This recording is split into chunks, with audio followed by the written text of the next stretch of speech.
Terus untuk hikmahnya hari-hari ini penting sekali ya teman-teman. Kita ini tanpa terasa kadang-kadang sebagian dari kita karena kebanyakan baca medsos, dan itu memang sebetulnya bukan tugas kita, kan tugas kita berjuang, bukan buka HP kan hasilnya itu ya. Akhirnya ini kita nggak terasa masuk di dunia yang bukan dunia yang sebetulnya kita pahami. Dunia perpolitikan, dunia komentari pemerintah, dunia ngeritik ini ngeritik itu yang sebetulnya kita nggak paham. Bahkan komentari tokoh yang kita juga nggak tahu sebetulnya muajah belum pernah. Akhirnya kita ini jadi orang yang sepertinya yang berfungsi hanya kupingnya, matanya nggak berfungsi. Akhirnya melihat dengan kuping, bukan dengan mata. Ya akhirnya nabrak-nabrak. Jadi nggak terasa medsos-medsos yang biasa kita baca itu mengarah isinya orang-orang yang tidak dewasa, mengarah banyak ngutuk, bukan banyak mendoakan baik umat. Banyak ngeritik, bukan pengen islah.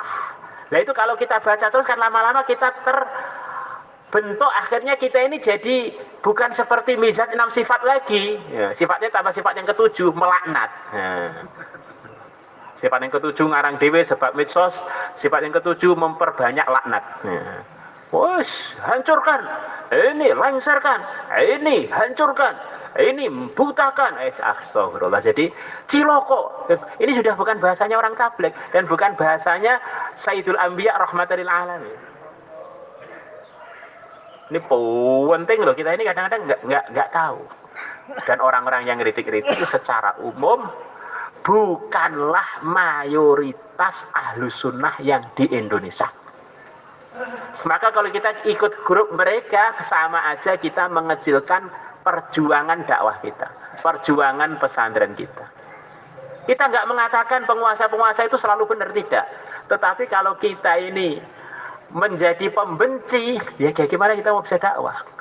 Kalau kita ini menjadi oposisi, bagaimana kita mesti menjadi? Kita ini pengen jadi orang tua.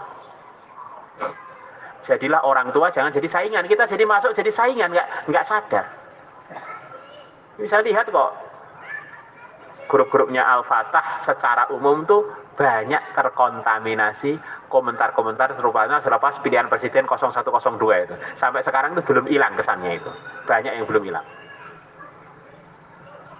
Jadi secara umum Ahlus Sunnah wal Jamaah di Indonesia itu didominasi oleh warga Nahdliyin.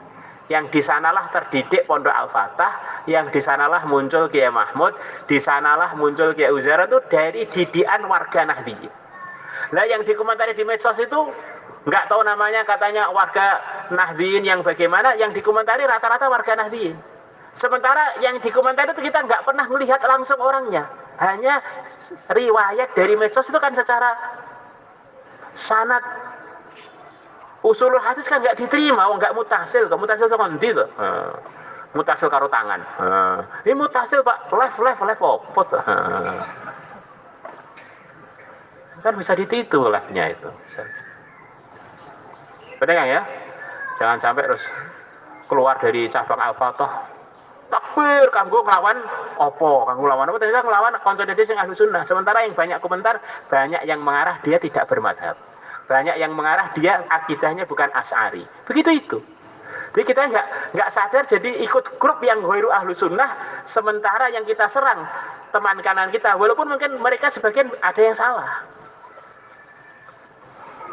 Coba kamu renungkan definisi Ahlus Sunnah yang telah kita itu. Terus yang di Indonesia itu Ahlus Sunnah itu 60-an juta adalah warga Nahdliyin. Terus yang dikomentari entek-entekan di medsos itu menyerang warga Nahdliyin. Yo ada liberalnya. Loh, kalau kawan sendiri sedang tidak baik, ya kita dekati, kita ajak diskusi yang baik. Ngapain kita ikut komentar indukan jelek? Kalau memang itu kamu anggap ada benarnya. Insyaallah. Ini penting loh. Bijaksana dalam bermedsos itu penting.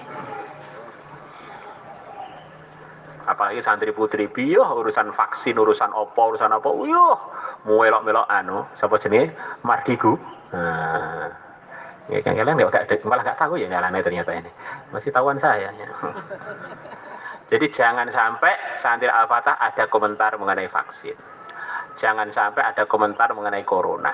Jangan sampai ada komentar yang mengarah pemberontakan kepada pemerintah.